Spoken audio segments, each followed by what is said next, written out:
My wife told me a couple days later, a day later, that she felt when the baby left, and that's when it hurt. That's when I realized that I had been paying for hired murder. I don't know another way of putting it.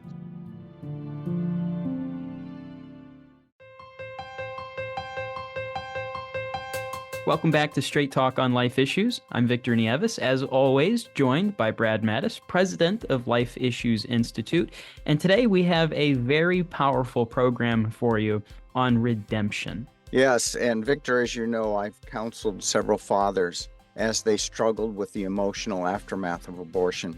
And I can tell you that what our listeners are going to hear are very dramatic stories of ways that they have clawed their way back to redemption. And it's going to be a powerful and memorable program. And you know, Brad, sometimes people who are pro-abortion will accuse us in the movement of only caring about the baby. Obviously, you and I know that's not true. We're deeply concerned with everyone who's impacted in abortion, including those who have made bad choices in the past, but they've found that redemption through the blood of the cross. And as a movement, of course, we continue, we support and we nurture those. And many times they become some of our most impactful advocates for life.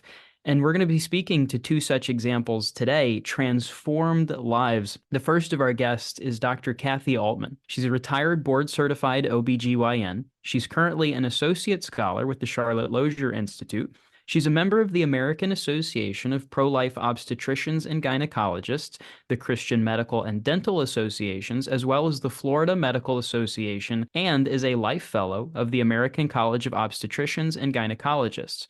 She practiced medicine from 1981 to 2014. We also have joining us Josh Sorth. He's married to his wonderful wife, Jessica, and he has been for almost 20 years. Together, they have 3 boys. He's originally from Texas. And while Josh was in high school, he became a Satanist and actually had his first abortion during his junior year of high school. In total, Josh was involved in 7 abortions, but since then has given his life to Christ and is now a very powerful advocate for life. I want to thank both of you so much for coming on the show. Josh and Kathi, I want to welcome you both to this very special episode of Straight Talk on Life Issues. Thank you.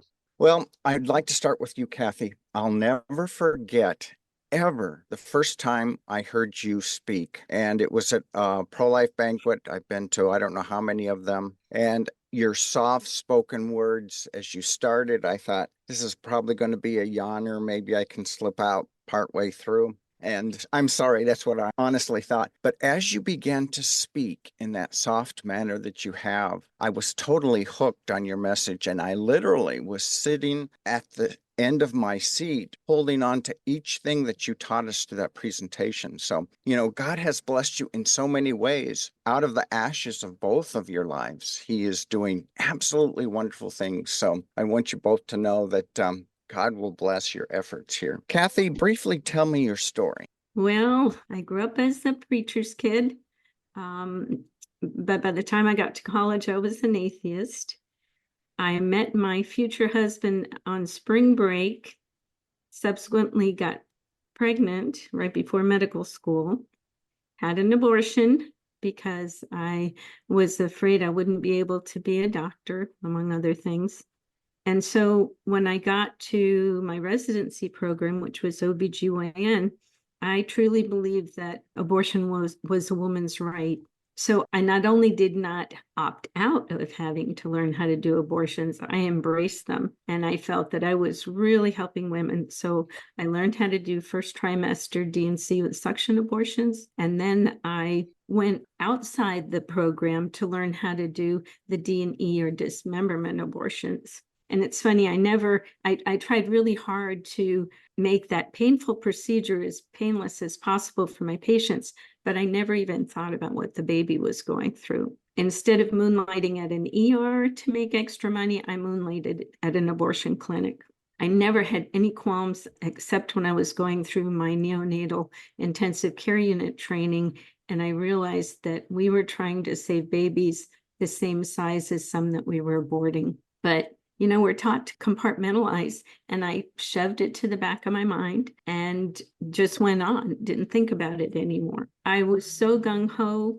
I even did abortions while I was pregnant. I didn't see human fetus as any different from the chick embryos that we dissected in college. After my baby was born, though, something happened. I somehow made that fetus baby connection. And by the end of that day, I could no longer kill babies just because they weren't wanted. The problem was that I still believed abortion was a woman's right, and I still referred for abortion, even after becoming a Christian later.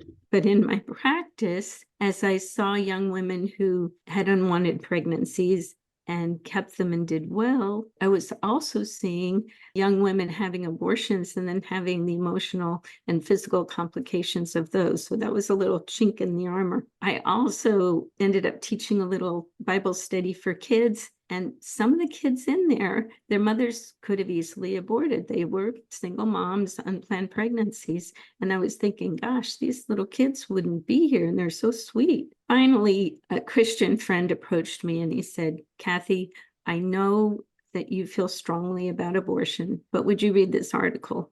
And it was an article that compared abortion to the Holocaust. And my dad was present when the first concentration camp was liberated in Germany. Or I guess it wasn't Germany, maybe it was Poland. Anyway, the first concentration camp, when it was liberated, my dad was there. So I grew up with all those pictures and stories, and I never could understand how the German doctors could do what they did. But as I read that article, I realized how, just as I didn't see my victims as human, they didn't see their victims as human. And that was when I realized that I was a mass murderer. And it was right when Ted Bundy was in the news. He was a serial killer. And I thought, gosh, I've murdered a lot more people than Ted Bundy. And thankfully, I had Christian friends who helped me get the healing that I needed. And then I basically said, okay, God, whatever you want me to do, I'll do. And that launched my pro-life adventure.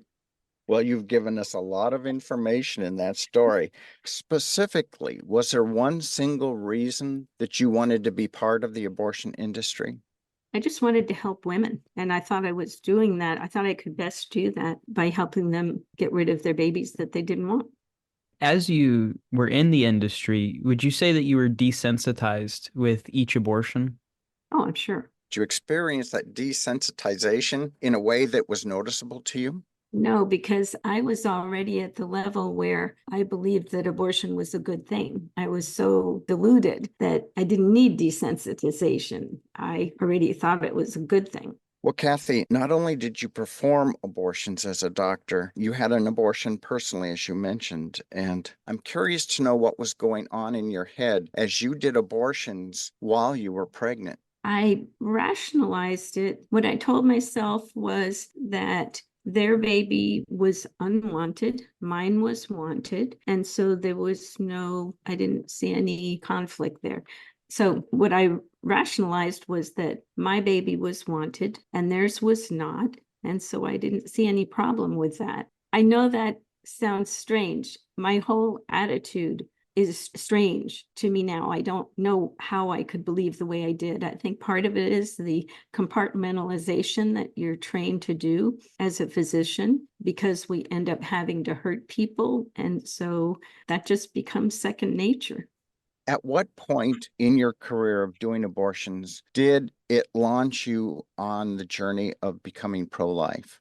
There were two main things. One was having a baby. I think that changed my attitude. I somehow made a connection between fetus and baby. And I could tell by my responses to my patients that day. I had a patient who I had done at least 3 abortions on previously, and I hadn't been doing them that long and in that clinic. And I went to the clinic director and said, I don't want to do this. She's just using it as her birth control. And they said, well, you don't have that right. You have to do it. It's her right to have it. So I did it. And of course, she didn't want any birth control afterwards. I don't think I would have even had that thought prior to having had a baby. And then another patient came in with a friend, and afterwards the friend said, do you want to look at the tissue? And she said, no, I just want to kill it. And my thought was, well, what did the baby ever do to you? I would not have had that thought earlier. And then the last patient that really sealed the deal was a woman who had 4 children already, and she and her husband didn't feel that they could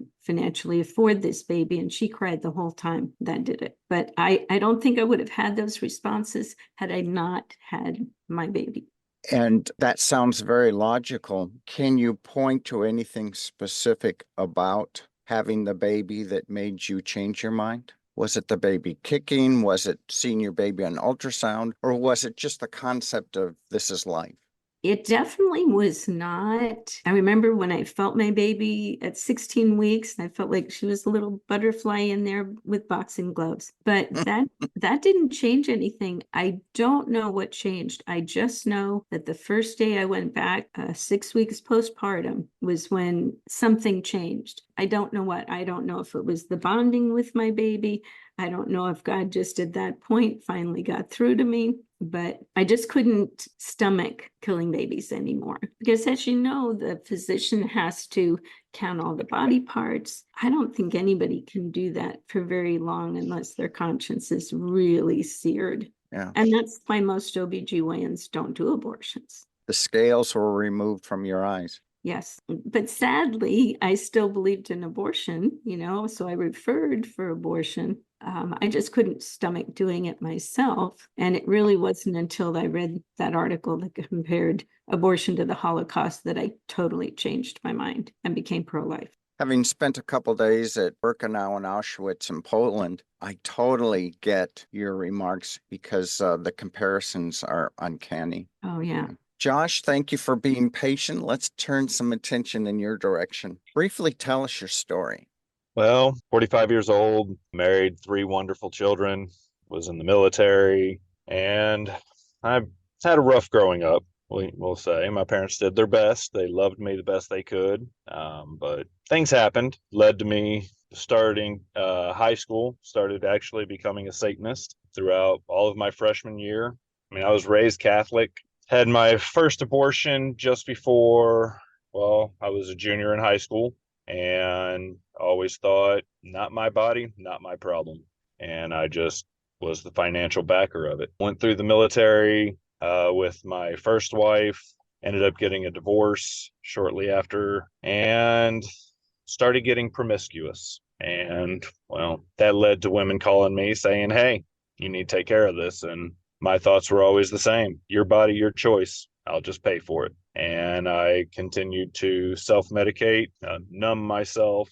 And I met my current wife. Been together for going on 20 years now. We had a situation where we had to have an abortion. That one was just very different. That one hit close to home. This was a woman that I planned on being with for life. And it was, like I said, it was difficult. She took it very hard. We didn't talk for about a week after she told me. I was dealing with all sorts of emotions. I basically had her deal with it herself, and I was not there physically nor emotionally for her. And she came back. I talked to her about a week later, and she had said that she did it. She had the abortion, and it crushed me. And then I started getting mad because she didn't ask me or talk to me about it. But then I had to realize I closed myself off and didn't give her a chance. And then more regret, more self-medicating, more numbness. And that was a very long process. And then fast forward about 12 years, 13 years, I had finally come to the Lord, submitted to the Father, and he brought us to a church, brought us to Pastor Jack and Sheila, who have done Save One. Third Sunday, my wife and I were there. Sheila came up and talked about Save One. And we went home that day, and I told my wife, I said, I think we need to go into that class. 2 weeks later, we started the class, ripped off all the Band-Aids, everything covering all the hurt. Ouch. Big time. Wife and I got into it there several times, but we needed to get through it, and it was very difficult. But because of that, we have 2 more boys. I have a 7-year-old and a 5-year-old at the house right now that I just couldn't imagine life without. Yeah. I often liken the process of healing to dealing with a pus-filled wound. And it's painful to drain that pus out, to open it up, and it heals. There'll be a scar that you will always be aware of, but you're able to move on. Is that similar to what you experienced? 100%. I would not have my boys right now if we would not have gone through the healing, and opened up everything to each other as well as to the Father. Like you said, it's like lancing a pus-filled boil. You have to do it. It's the only way it will heal. So what was your attitude toward having more children before and after the healing?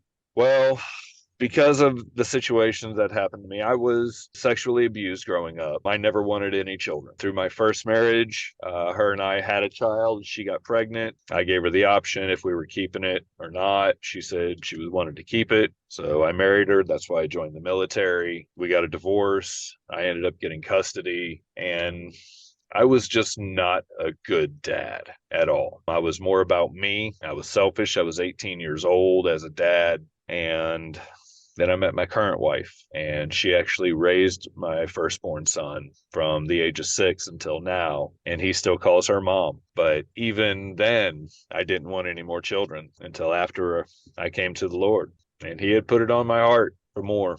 And then come to find out that while I was younger, while my mom was taking us to a Catholic church, one of the priests there actually prophesied it over me that I would have many children. And that actually became a point of contention. No, I'll show you. Yeah, the Father showed me. Yeah, God laughs at our plans, doesn't he? Yes, he does. Yeah. Yes, he does. You mentioned that one abortion was different, the chemical abortion. The last one, yes. So it wasn't the morning after pill she took, it was chemical abortion pill? My wife and I, we've had two. The first one was the one I discussed. That's where she actually went into a clinic, and I believe it was the suction one. The second one is the one, I don't know why, but that's the one that really was just different for me. The first one, yeah, anger, but I put that towards everything else, the other 5 that I had before it. Your body, your choice, not my problem. And I just numbed the pain, numbed the anger. What were your emotions like at the time of that last one? You said it was different. What was that like emotionally? That one, it was one of my first times actually dealing with the emotions of it. Because as my wife and I talked, she had to do the research on the Plan B pill. And even when we went up to get it, I went with her. And the pharmacist told us, you may throw up, but you have to dig through your vomit and get that pill back and have to retake it. And well, that was the situation we had to deal with. And my wife told me a couple days later, a day later, that she felt when the baby left. And that's when it hurt. That's when I realized that I had been paying for hired murder. I don't know another way of putting it. How many abortions had you had in your past before you met your wife? 5. And then how many total? 7. I consider the Plan B an abortion as well. It is. So describe what happened when you told your wife about the past abortion. She had known that I had a very dark past. I had always been a very private person. It was never anything that she asked me about. I was very nonchalant about it. I had no emotions. I had numbed myself and self-medicated myself for so long. It was a day in the life to me. That's honestly how I looked at it. In a previous video, you had described her look when you told her and its impact on you. Could you share that with us? While we were I believe we were actually at one of our Save One meetings, and just came out and told her. And there was no more doubt, no more wonder in her eyes. Like I said, I had no emotion before that. And sitting in that classroom and just, I have had 7 abortions was big. And she looked at me, and the moderator, Miss Wendy, lovely lady, all eyes were on me. And that's when I actually felt and knew what shame was. That she didn't, sorry, it's hard for me to put into words. I stepped down a couple notches when I told her. And that was difficult for me because I've always been a very prideful man. When I looked at her and she looked at me, and I'm sorry. So I saw the shame in her eyes, and it hurt my pride. It hurt my ego. And I was in the beginning of my walk with our King. And shortly after that is not when I fell away. I guess about 2 years later, I started losing the fire for our King. And luckily, through Pastor Jack, Sheila, godly men, Larry, oh my Lord, Larry, godly men praying for me, have I been able to come through. I don't want to say it was the abortion that helped me lose the fire, because that was a healing. But as I said, ripping off all those band-aids and dealing with all those emotions. And then a lot of it was when my mom came to live with us, that was difficult. What was the healing process like for you, Josh? It was hurtful, but the Lord showed me, it was pain, physical, emotional, a lot for me to deal with. I had had walls up my whole life. Nobody got near me. If no one got near me, I couldn't be hurt, and going through this recovery, the abortion recovery, was the start of breaking down those walls in big chunks. And it was hard. It was glorious, painful. Was there one thing that you can point to that made the biggest difference in your healing? My obvious answer is submission to my King. I do have to say, Save One helped me with that. And directly after I went through Save One, I also went through the abuse recovery from my childhood, also with Sheila. And he leads us in paths that are not comfortable, but the outcome is always better. Yeah. He asked us to pick up our cross and carry it for his sake. And Yes. that was a heavy cross to bear, wasn't it? Yes, it always has been.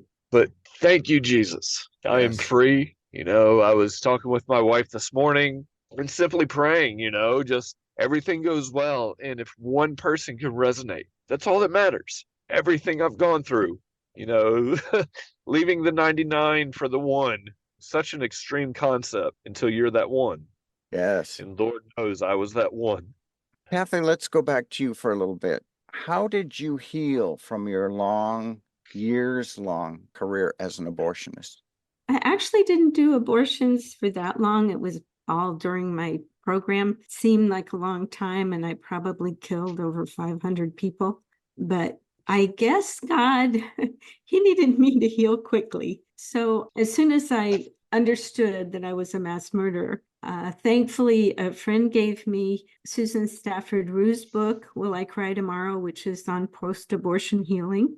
And I read that, and then I was near Jacksonville, and we have the Christian Healing Center here, Francis McNutt Center. And my friend was a counselor there, and she said, why don't you come to this center and let's pray with you? And she started praying with me in tongues, and all of a sudden I felt myself at the feet of Jesus, and all I could see was the bottom of his gown. And he said, are you more important than I am? Are you more powerful than I am, that I can forgive you and you cannot forgive yourself? And I said, no.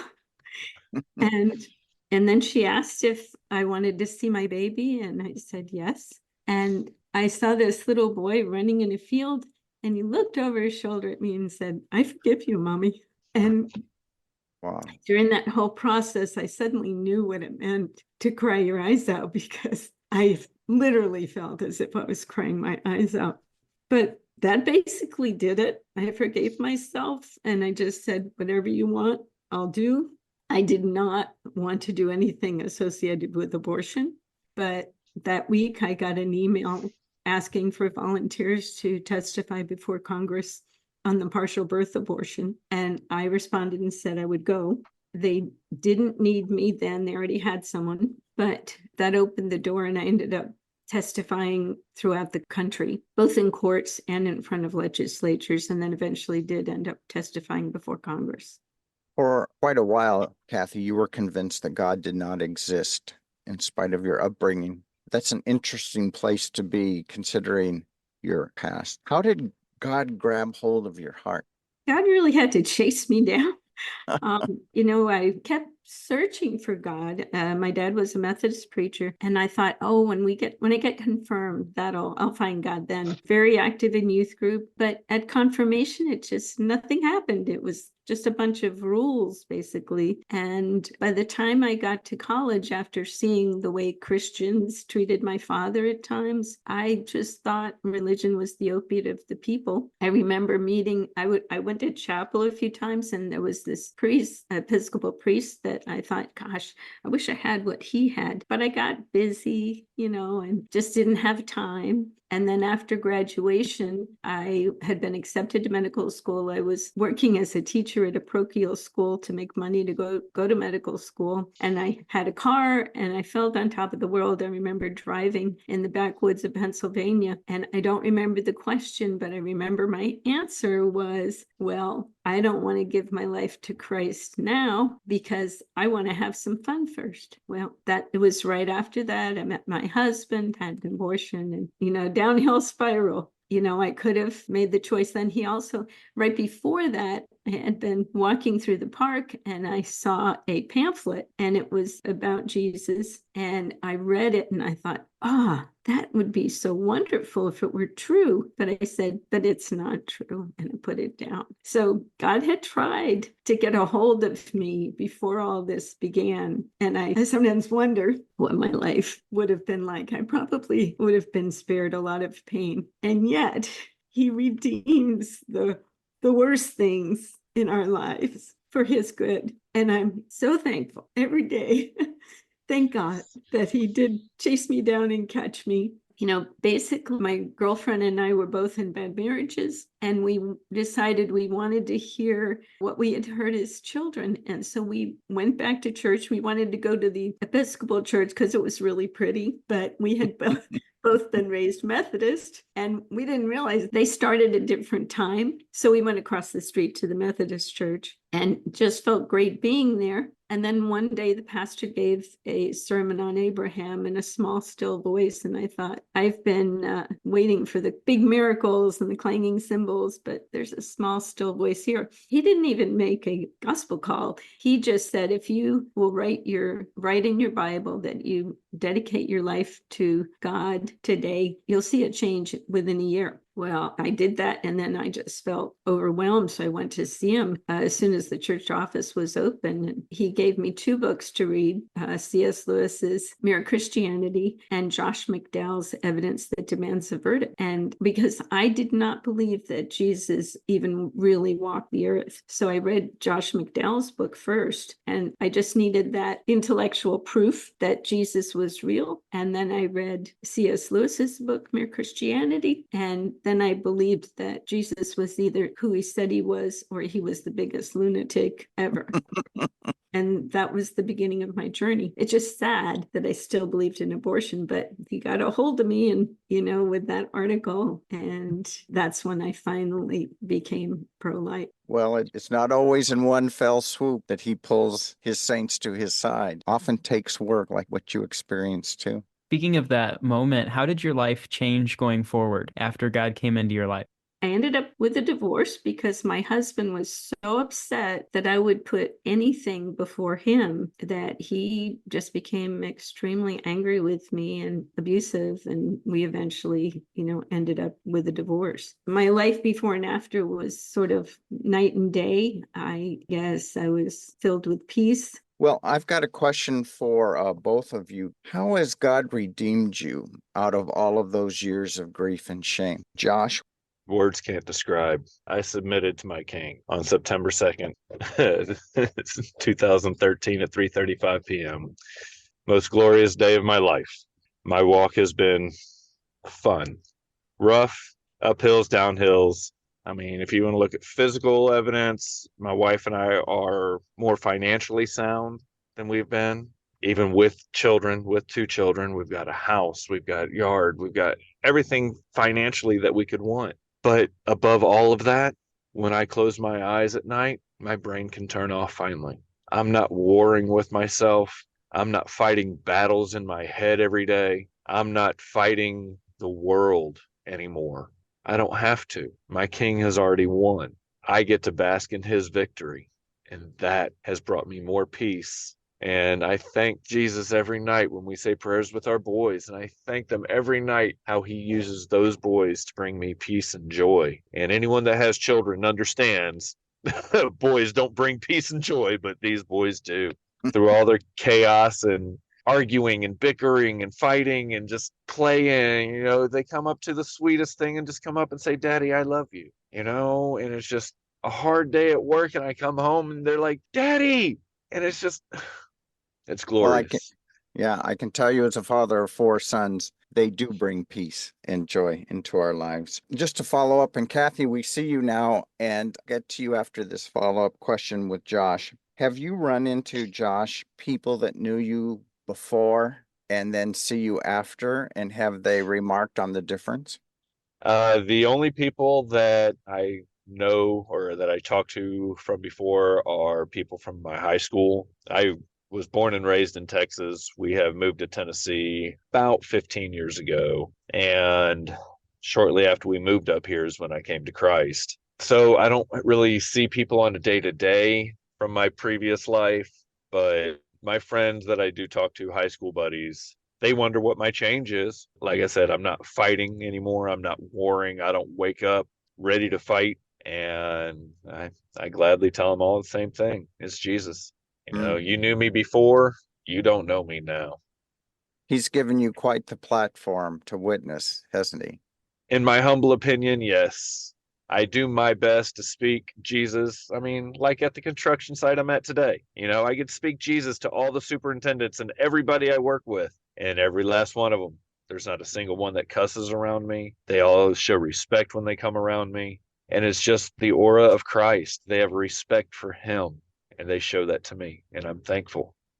And to our listeners who aren't aware, Josh is literally sitting in a vehicle at a construction site participating in this interview. So we're so grateful you took time out of your very busy day. Kathi, let's go back to you. How has God redeemed you after all of the years of grief and shame? I guess by taking those worst parts and allowing me to save babies now instead of kill them. And I feel so thankful every day and so joyful every day. I guess that's the big change for me, is just being filled with joy. As a Christian who grew up in a Christian home, never experiencing the drama and conflict and tragedy that you too have, and to see your passion now, those of us look at you and say, oh, that's a wonderful faith to have. Not wanting to go through what you have, but admiring what God has done with you too as a result of the ashes of your lives is just remarkable. Thank you. And here's a question I'd like to say to both of you. Josh, what would you say to a man who is considering an abortion? Stand up for your child. Don't do it. God will make a way. He always has. He always will. Abortion is not the answer. There is too much pain and suffering that comes after that nobody talks about. It needs to be brought out. Bring that child of God into this world. Well said. Kathi? I think it's so important for men to be involved because, for one thing, the vast majority of women would not have the abortion if they felt they had that support. And it is their child too. They have the right to have some input. I think the saddest story I ever heard was about a young man whose girlfriend got pregnant and he wanted the baby. He told her he would completely take care of the baby. He wouldn't, she wouldn't have to be involved if she didn't want to be. He did everything that he could to save that baby, and she just wouldn't have it. And she had the abortion and he was devastated. And that's so sad.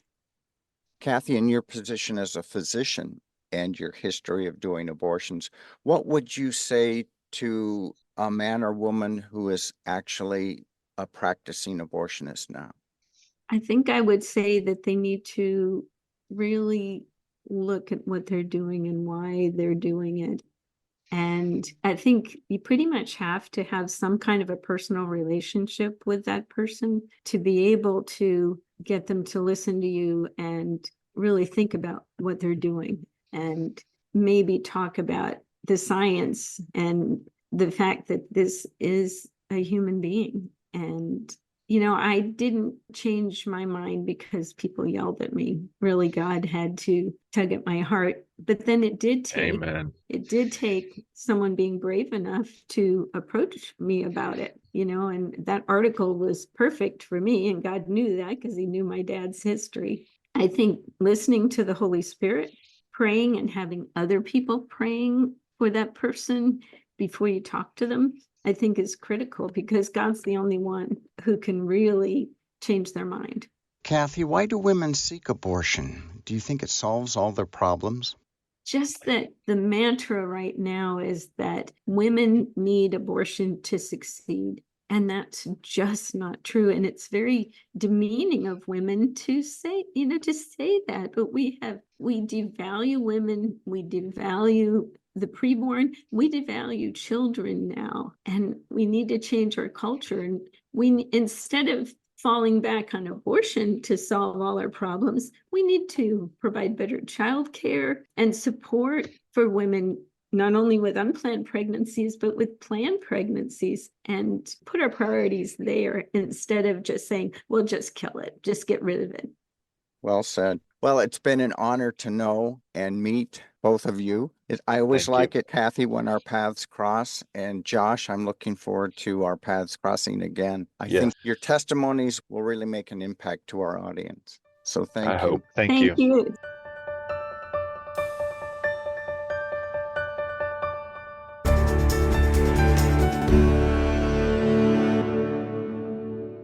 You know, Brad, once again, I find myself just so appreciative of our guests and what they've shared with us today. Their stories are just unparalleled. It's one of those things where they have such an inspiring story of redemption that you can't even question it. They have become such wonderful advocates for life. And when Josh said that it's all worth it if it just resonates with one person, I want to say, if you're that one person that he was speaking of, go to our website, lifeissues.org, where you'll find free resources and information to help you start the same journey that Josh did. And if you know someone who may be in need of that, again, go to lifeissues.org, where you'll find those resources that you can share with them. You know, Victor, this program has demonstrated to me once again that the abortion industry chews people up and spits them out. Recovery is only by the grace of God. The only person that they can run to is Jesus and find that redemption and healing. So I hope those who have heard about the resources you just spoke about will go online and find them. And we, of course, can help if they need special attention. Oh, that's absolutely right, and I couldn't agree more. And while you're at our website, lifeissues.org, I also want to encourage you to become a part of our mission. Join the Life Defenders today. You can be a daily part of our work to save babies and help us to promote a culture of life across America. Your monthly giving in any amount is a tremendous commitment to the pro-life movement. And though we may not all have life-altering, inspiring stories like our guests we had today, we can all support vital pro-life education through monthly donations. Monthly giving helps us reach more persuadable people with a pro-life message. Monthly giving enabled the very creation of this show we had today. So help us do more for the babies by becoming a Life Defender today. Once again, you can easily sign up on our website. That's lifeissues.org. And be sure to tune in next week for another Straight Talk on Life Issues.